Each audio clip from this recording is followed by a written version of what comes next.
Hello, YouTube. Sidekick here with another episode of Moving Mud 70 Years of Iron Bombing, a podcast. This is episode 21, Planting the Seed, Countering the Rising SAM Threat. Before we begin, a couple of notes. First of all, I apologize for the quality of my voice. If I sound a little nasal today, it's because I've been suffering from a head cold. Been waiting for it to go away, in which it has stubbornly refused to do. So you're going to have to put up with me sounding like this if you want any content at all. The second thing I want to say is that what I'm going to talk about today is pretty heavily based on the work of James Young, especially a book called Barren SEAD, S-E-A-D. You can find a reference in the bibliography in the description. I can really only scratch the surface of this topic. He has done a very good job of laying out an argument, I think, in a good deal of detail. It was actually subject of academic research, I think. So if you want to know more, definitely go and pick up one of James Young's books. Okay, so in the last couple of episodes, we followed the narrative of the early days of Operation Rolling Thunder and how the United States Air Force had really kind of gotten itself into a conflict for which it thought it was prepared, but it turned out it wasn't. In this episode, I do want to take a bit of a step back and talk about my favorite topic, doctrine.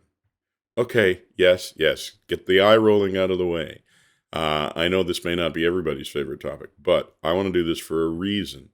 Because before continuing the narrative of how the Air Force adapted to the threat it faced, you really do need to understand the mindset of everyone involved, from the senior brass down to the pilots on the firing line. Specifically, you have to understand their mindset with respect to air defenses, and specifically how they thought those should be suppressed or eliminated. Now, this is what today we call SEAD, S-E-A-D, suppression of air defenses. And 60 years on from Vietnam, it's a pretty indispensable part of any air power strategy. The whole concept of an integrated air defense system that has to be attacked as a whole is firmly embedded in our collective consciousness now. But in the early 1960s, this was not so. If you don't understand that, you really can't make sense of what happened over North Vietnam. If you apply today's standards to what they did, you just get to the wrong conclusions. Particularly, you get to the wrong conclusions about their motivations, which is what a lot of people do. So let's just review very quickly where things stood in 1960, 1965, with how the U.S. Air Force approached the suppression of air defenses. Now, remember, the U.S. doctrine was based on massive retaliation in a war in Northwest Europe. Everything that they did, all the doctrine they developed, all the planes they developed, all the training that they did was focused on that. Now, in the doctrine of massive retaliation, there's absolutely nothing identified as suppression of air defense doctrine. Nothing. There is no unified approach to the suppression of all air defenses. It does not exist in the documents prior to 1960.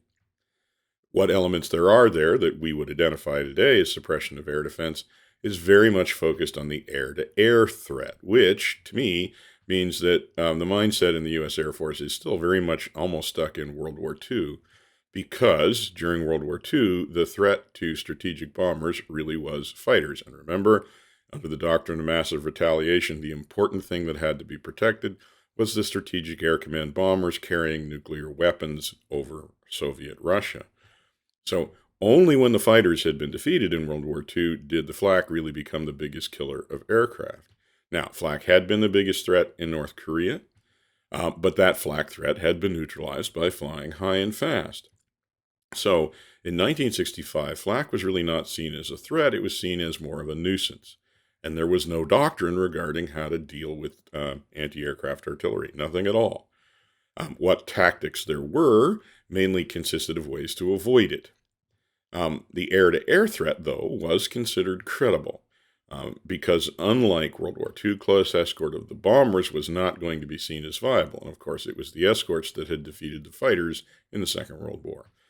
Now, the bombers in 1960 flew too high, too far, and too fast to be escorted by fighters. So instead, air defenses were going to be distracted, degraded, and destroyed by tactical air power, which would precede the bombers.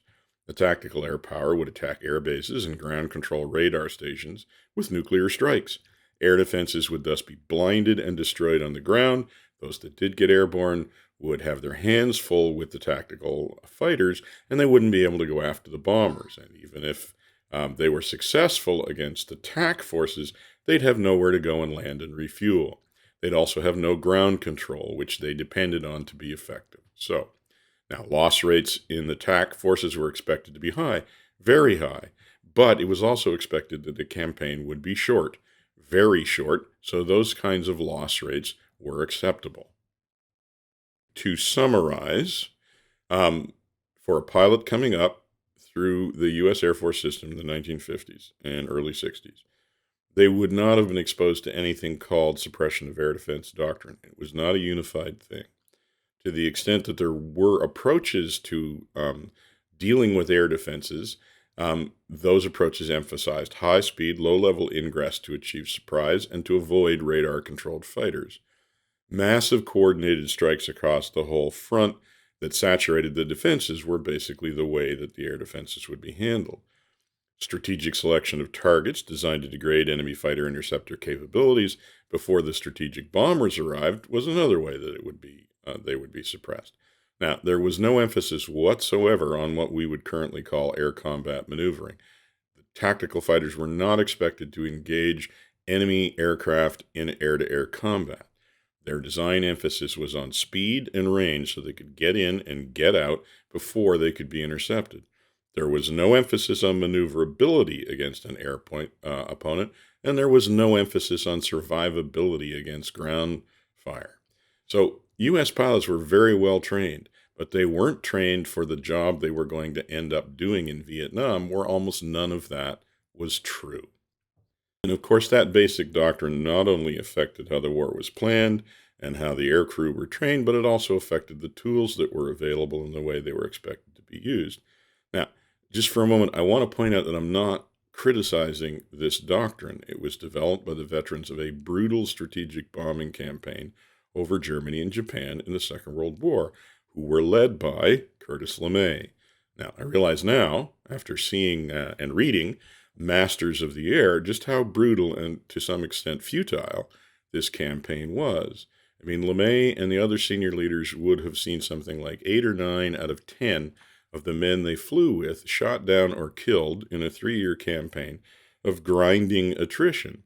And yes, it did grind the opposition to dust eventually, but it didn't really achieve its ultimate objective, which was ending the war from the air until they dropped the atomic bomb. So it's no wonder that this group thought as they did. The only way to win a war was to go straight to the nuclear option and pursue it at all costs. And ultimately, they felt that was a cheaper way of doing it than spending 6 years throwing people into the meat grinder. But it's also important to remember that this was a doctrine that they had kind of been preaching for like 30 years, since even before the Second World War. They really believed this doctrine, and it grew out of their firm convictions and their lived experience.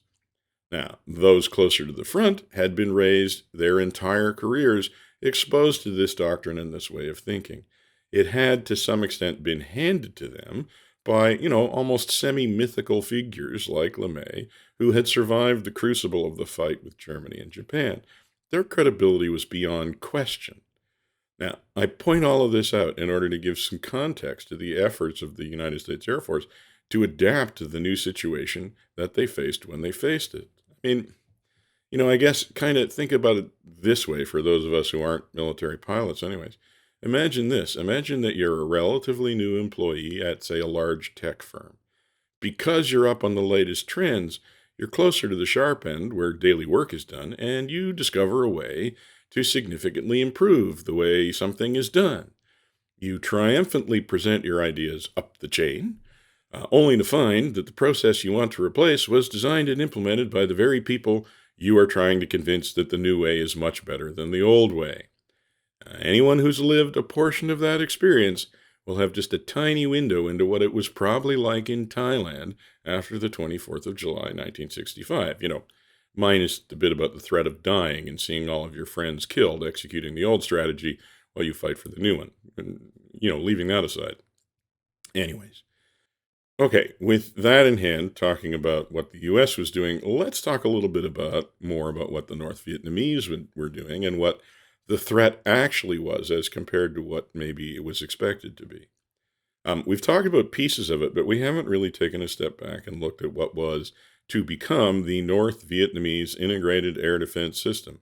One of the first ever of those, by the way, and certainly the first to ever be tested in combat.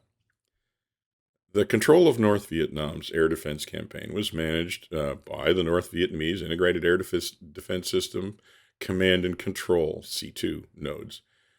Crucial elements of those were located in Hanoi and Haiphong.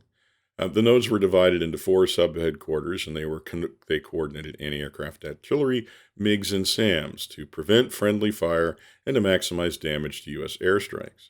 They were led by high-ranking officers, and the C2 centers relied on an extensive network of early warning radars and electronic intelligence to detect and analyze U.S. aircraft movements early, and they thus aiding in the strategic deployment of the defenses.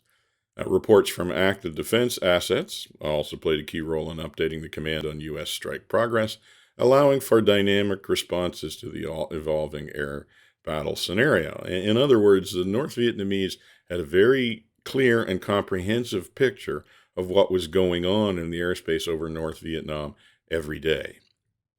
By 1968, North Vietnam's air defenses included an array of guns directed by fire can radar systems, and they actually did pose a formidable threat. Contrary to the U.S. Air Force's leaders' beliefs, those anti-aircraft guns were capable of engaging targets, up to almost 60,000 feet, and they remained pretty deadly if the aircraft flew in particular ways, meaning predictable ways. The system, although it was jammable, demanded respect due to its ability to track multiple high-speed targets. And so if you were in the air, even at a high altitude over North Vietnam, it really paid you to keep jinking. The heavy AAA weaponry, particularly the 85 and the 100 millimeter cannons, could target strikes, at very high altitude, but their effectiveness was limited because basically they still worked on a predicted solution, and so long as you changed your flight path during the time of flight of the projectile, you weren't really in any danger. More dangerous were the 57 and 37 millimeter cannons, and they struck a balance between power and speed. And the 37 millimeters actually were proving particularly adept at tracking fast jets, despite the fact that they used optical aiming, which the United States Air Force had assumed would not work anymore. So below these, there were also, as we have talked about, a vast number of small arms wielded by civilians even, and it added kind of an ubiquitous layer to the threat. I mean, the imagery of civilians, including waitresses, engaging jets with rudimentary firearms, which, was an image of the time, kind of underscores the pervasive nature of the anti-air threat. And it basically turned low-altitude flights over North Vietnam into highly risky endeavors. So the Air Force's initial low-altitude ingress tactics, modeled on their European strategies, had quickly proved ineffective against the well-sighted and mixed anti-aircraft defenses in North Vietnam, which effectively created steel curtains at various places on the ingress routes, against which the F-105s and later the F-4s really did struggle. This led to a tactical shift to high-altitude approaches to minimize losses. The integrated defense strategy in North Vietnam, combining sophisticated radar-guided guns with widespread civilian militia, essentially, actually challenged U.S. air superiority, which forced them to reevaluate the tactics they were going to use, and it meant they were resorting to tactics with which they were unfamiliar. So by 1965, North Vietnam, with Soviet support, had integrated SA-2 surface-to-air missiles into their air defense, marking a new challenge for the Air Force. Despite its Soviet origins as a counter to high-altitude bombers and being considered even obsolete even by the Soviets, the SA-2's deployment did, as we have seen, have a profound impact. It basically presented the wing commanders on the ground in Thailand with a multi-layered coordinated air defense system for which they were really unprepared. The flak was tied to the SAMs. Eventually, both of those would be tied to the interceptors, and it just wasn't a situation that the wing commanders were prepared to face. I mean, it wasn't that the Air Force was, in general, unaware of any of the potential of any of these threats, but they'd never seen them integrated together. They assumed they were integrated together in the Soviet Union, but of course they'd never actually tested that. And it was assumed that in the Soviet Union, the integrated air defense system would be focused on bringing down high-altitude strategic bombers and not on focusing on tactical aircraft performing airstrikes. So, even though the United States Air Force had experts and expertise aimed at defeating surface-to-air missiles, those resources were of next to no help to the tactical fighter wing commanders on the ground because of the bizarre command arrangements that were in place. Because, first of all of that expertise and all of those experts resided in the Strategic Air Command. The United States Air Force brass had been assiduous at keeping that expertise within SAC. They had produced exactly 3 paragraphs of the United States Air Force Doctrine Manual on the doctrine of confronting SAMs. Those paragraphs essentially concluded that SAMs were highly susceptible to electronic countermeasures. They concluded that the electronic countermeasure systems were too large to be carried on anything except large strategic bombers, and they also concluded that those same ECM systems could only be operated by specially trained subject matter experts known as electronic warfare officers, or EWOs. And of course, there were no billets, none whatsoever, no billets for EWOs in the Tactical Air Command. So, for a pilot that had come up through TAC to command a tactical fighter wing, as all the tactical fighter wing commanders had, there was essentially no advice or support on how to deal with SAMs. There was also no guidance in standard operating procedures that would give the wing commanders a common starting place for confronting the problem. This was partly because the Air Force emphasized the tactical fighter wing's freedoms, and in fact their right to plan and direct the tactical implementation of target engagement based on the orders they received. Now, while this was a great strength of the Air Force system in that it allowed for tactical adaptation and innovation, it was also a great weakness because it provided no means whatsoever of disseminating or even protecting corporate knowledge developed in the crucible of combat. Every time a wing commander rotated, the new guy effectively had complete freedom to rewrite the rule book based on his own preconceptions without the need to consult anyone. Now, since most of the wing commanders arrived in Vietnam with no combat experience, particularly no Vietnam combat experience, and since they'd been raised in the prevailing United States Air Force doctrine of the day, this meant that their preconceptions could be, unfortunate. There were some wing commanders who arrived convinced of their ability to command in this new environment who didn't even take the opportunity to fly in combat and test their firmly held opinions. Now, thankfully, this was a worst-case scenario. Many of the wing commanders arrived hungry to learn and hungry to lead. And eventually, some served more than one tour, flying first as a combat pilot and returning after the first tour to command a wing. All of which explains why the United States Air Force actual response to the threat was kind of uneven. In the right hands, under the command of the right wing commander, there were some really brilliant flashes of insight and innovation, but sometimes it was just a matter of them hitting their heads against a brick wall and coming away bloody. Okay, so where are we? After having had to adapt to the nasty shock of the AAA threat, that was a lot more deadly than they had been led to believe, and because of the confined airspace over Vietnam, combined with the vulnerability of the thuds to even small caliber AAA. So first, they adapted to that by ingressing at medium altitude and by experimenting with so-called iron hand flak suppressing flights. But that was working to some extent, but then they were confronted by the game-changing threat of the SAMs. Now, the first response to the SAM threat was, not surprisingly, to apply the same iron hand technique that they'd been experimenting with, waiting until they could identify a SAM site, and then throwing a massive strike at it using rockets and iron bombs. As I noted in the last episode, the first time they tried this, it was really kind of a disaster, because the supposed SAM site was actually a decoy that was there to draw the Air Force into a flak trap, which unfortunately was quite effective. Finally, however, that experience got the electronic warfare brain trust of the United States Air Force turning its attention to this problem. And I think it's fair to say they actually did that with a vengeance, although maybe that's underappreciated in a lot of the sources. Because as I said before, the Air Force had spent a good deal of time studying the SA-2's radar. They knew that it was quite vulnerable to jamming, meaning that if the target aircraft carried a radar emitter tuned to the right frequency, it was quite easy to confuse the ground radar so that it couldn't localize the aircraft carrying the jammer. The jammer did this by generating a continuous wave signal at the tracking radar's wavelength, and this allowed the radar operators to get a bearing and an azimuth on the target, but not a range.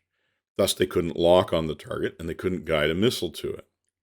Now, the Air Force had developed jamming technology specifically designed to defeat the SA-2, but they had designed it to be carried in a large aircraft like the B-52 or the B-66 destroyer, at which point the B-66 became the EB-66 ECM support aircraft. Now, I know that the United States Air Force deployed the EB-66 to Thailand. I'm assuming that this was in the summer of 1965 after the SAMs went active. This would have made sense, but I haven't found any sources that actually talk about exactly when that happened. I also know that by the end of Rolling Thunder, EB-66s were being used in a support role on every mission, but not really to provide jamming, mostly to provide electronic intelligence, because they carried a lot more sophisticated equipment beyond just jammers.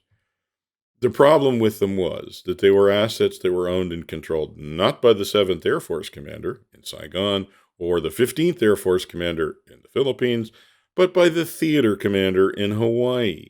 And he was under strict instructions from the senior commanders in the Air Force not to put them in harm's way, ever, upon pain of excommunication or worse punishment. In fact, these were assets that General LeMay took a personal interest in, because as far as he was concerned, they were part of protecting his beloved Strategic Air Command. So this was probably as much also because having one shot down and fall into Soviet hands in enemy territory would have been a serious issue, because it would have given the Soviets access to some pretty secret equipment on board, which was the self-same equipment that was intended to keep SAC bombers safe from the threat on their way to Moscow. So, the EB-66 was not a solution to the tactical fighter wing commander's problem of how to protect F-105s over North Vietnam, despite the fact that I've seen pictures of an EB-66 escorting a flight of F-105s. I think this was probably either during testing or maybe it was just for show, but I can't identify any records of the EB-66 actually flying with strike packages over the target. So a solution had to be found that could be carried by the strike aircraft themselves, and this turned out to be a jamming pod that could be carried on a stores pylon. Now, before 1965, such a solution had been experimented with, but it was not popular with the test pilots who tried it because it was heavy, it cost a lot of drag, it couldn't be discarded, and it also took up a weapons pylon, thereby reducing the available payload to the Thud. So, full development of the jamming pod was never completed until the summer of 1965, when its costs were suddenly very much outweighed by its benefits. And in one of those episodes that demonstrated just what the United States military-industrial complex is capable of when all of the incentives are aligned, the jamming pod was, in the space of just a few months, actually probably weeks, resurrected, refined, and then put into production and delivered to the wings in Thailand, along with civilian subject matter experts who were there to maintain them and teach pilots how to use them. The effect is actually immediate. I mean, the rate of SAM launches plummeted. The rate of casualties plummeted because the SA-2s were just not able to burn through the jamming to lock on individual targets. When they could, the strike aircraft were so close that the operators simply didn't have time to get a firing solution before the targets got so close that they couldn't be engaged effectively. But the pods did come with limitations. They were heavy and not very aerodynamic. When carrying them, Thud pilots lost one of their key advantages, the ability to fly faster than anything in the sky, particularly at low altitudes, because the pods could not be discarded the way their ordnance could. This was not a popular sacrifice for frontline pilots who'd grown up flying the Thud. Also, since the pods were in pretty short supply, They were not carried by all aircraft in the strike. Instead, aircraft would form up in flights of 5, yes, 5, with one jammer-equipped jet in the center. They would fly a very particular and very close formation that had been designed by the experts to provide maximum protection to all aircraft in the formation. It was very effective. But the issue was that it forced pilots to fly an entire mission in this close formation, which was, well, exhausting if you've ever tried it. And if one of the pilots was unable to hold formation carefully enough, there was a risk that the SAM would lock him up and fire. And when that launch was spotted, the entire formation would break apart as each jet took evasive action.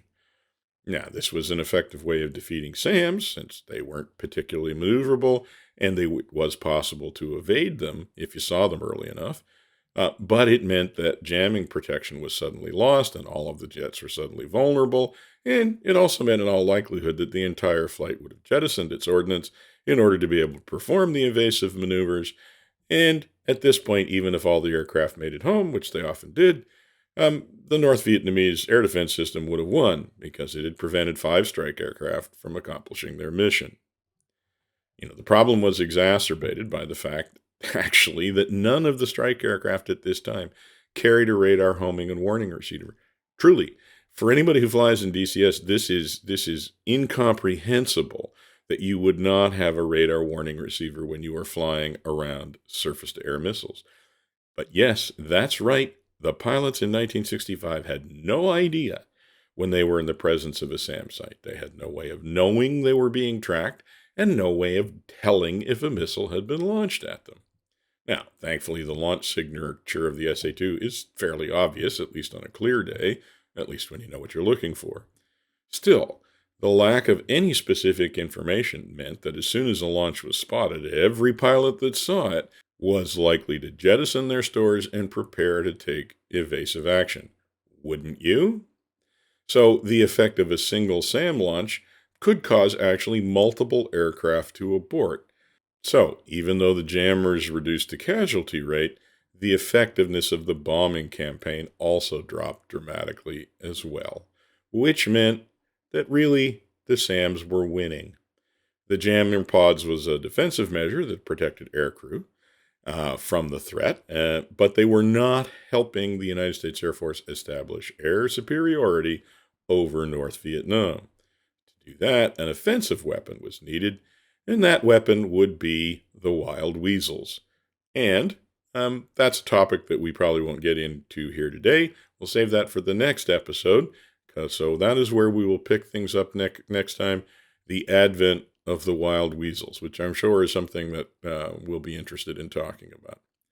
Thanks for listening, and we'll talk to you again soon.